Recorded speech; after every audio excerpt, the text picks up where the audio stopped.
Let me ask you something. If I told you there were 3 ETFs charging the same fees as VOO, backed by one of the most trusted names in finance, and they've been quietly beating the S&P 500 for years, would you believe me? Probably not, because if it were true, everyone would be talking about it. But here's the thing. Most personal finance content on the internet is just a recycled list of the same 5 funds, VOO, VTI, QQQ, over and over again. And look, those aren't bad options, but they're the default. They're what gets recommended because they're safe to recommend, not necessarily because they're the best choice for your specific situation. Today, I'm going beyond the defaults. I'm going to show you 3 Charles Schwab ETFs that most investors walk right past and explain exactly why, depending on where you are in life, they might be building wealth faster than what you're currently holding. We're covering a growth fund that turned $10,000 into $59,000 over the last decade, a dividend fund yielding 3 to 4 times more than the S&P 500, and a broad market fund that beats VOO while charging the exact same expense ratio. I'll also break down a simple portfolio strategy that combines all 3 depending on your age. No fluff, just numbers, context, and a clear game plan. Let's get into it. ETF number 1, SCHG, the growth monster. If you're in your 20s or 30s, this one's for you. SCHG is the Schwab US Large Cap Growth ETF. Its job is simple: hold the biggest, fastest growing companies in America and let them run. We're talking Microsoft, Apple, Nvidia, Amazon, Alphabet, the names everyone knows. Now here's what makes it interesting. The expense ratio is just 0.04% per year. VOO charges 0.03%. We're talking a 1 basis point difference, literally $1 a year on a $10,000 investment. You're getting concentrated growth exposure for essentially nothing. So what does the performance look like? Over the last 5 years, SCHG has averaged 19.2% annually. VOO came in at 14.7%. That gap might sound small, but run the math over a decade and it's anything but. $10,000 in VOO 10 years ago, about $40,000 today. $10,000 in SCHG, $59,000. Same money, same time frame, different ticker. $19,000 more in your pocket. In 2024 alone, SCHG returned nearly 35%, and using the rule of 72, at a 19.2% annual return, your money doubles roughly every 3.75 years. Yes, the dividend yield is tiny, around 0.39%, but when you're young, you don't want dividends. You want your money compounding as aggressively as possible. Capital appreciation is the goal at this stage. ETF number 2, SCHD, the income powerhouse. But what happens when you're 55 and you actually need cash flow? Here's the problem with VOO that nobody likes to talk about. It yields about 1.1%. Invest $100,000 and you're collecting roughly $1,100 a year. That's barely a Netflix subscription and a tank of gas. A lot of investors panic at this point and start chasing high-yield ETFs promising 6%, 8%, even 10%. And that's usually a trap.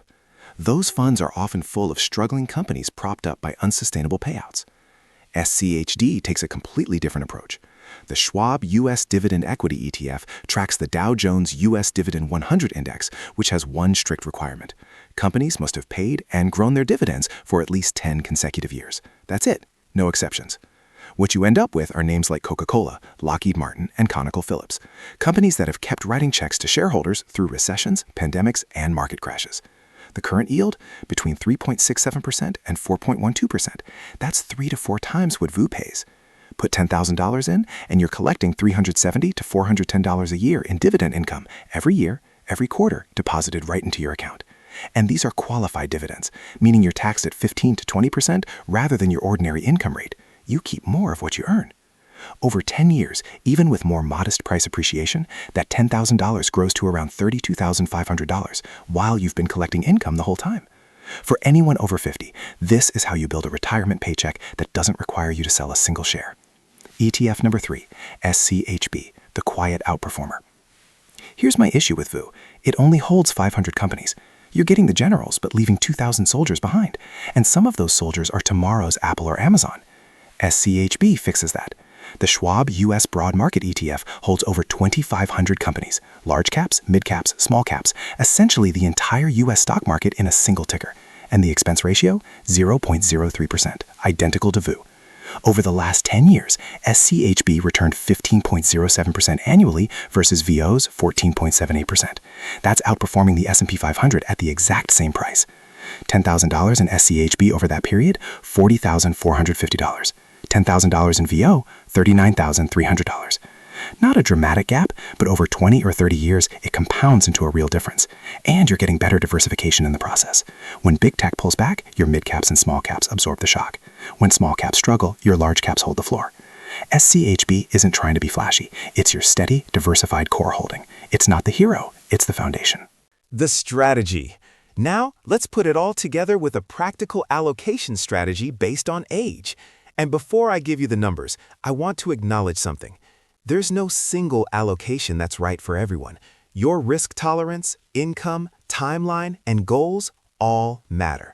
What I'm giving you is a framework, a starting point, not a prescription. Ages 20 to 35, 70% SCHG, 20% SCHB, 10% SCHD. At this stage, time is your most powerful asset. You want maximum growth. You can ride out volatility. Market downturns at age 28 are buying opportunities, not emergencies. Go heavy on SCHG, anchor with SCHB for diversification, and hold a small position in SCHD to start building the habit of dividend investing. Ages 35 to 50, 50% SCHG, 30% SCHB, 20% SCHD. You're starting to think about the finish line, even if it's still 15 years away. You want to keep compounding aggressively, but you're also starting to build a dividend base that will matter more as you approach retirement. The SCHB position helps smooth out volatility. Ages 50 to 60, 30% SCHG, 30% SCHB, 40% SCHD. The shift is real here. You're protecting what you've built while generating meaningful cash flow. A 40% allocation to SCHD means a significant portion of your portfolio is working to produce income rather than purely chase growth. Ages 60 and beyond, 60% SCHD, 20% SCHB, 20% SCHG. Income becomes the priority. You need your portfolio to pay you. The SCHD position handles that.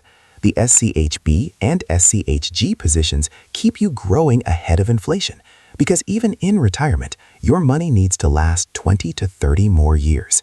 Here's the bottom line. VOO is a good fund. I want to be really clear about that. If VOO is all you ever invest in, you will build real wealth over time. It's not a mistake. But good is not the same as optimized.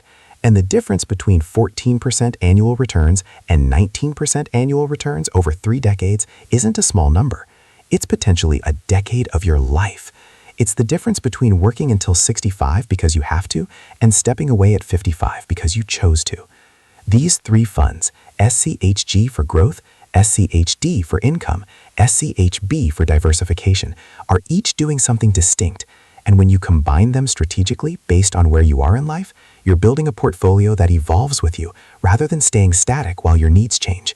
That's not a gimmick. That's just smart investing. If this gave you something to think about, hit the like button and subscribe so you don't miss the next one. And if you want to go even deeper, I've got a full Schwab versus Fidelity comparison on screen right now, breaking down which brokerage actually puts more money in your pocket over time. As always, this is for educational purposes only. Do your own research. Talk to a financial advisor before making any major investment decisions. See you in the next one.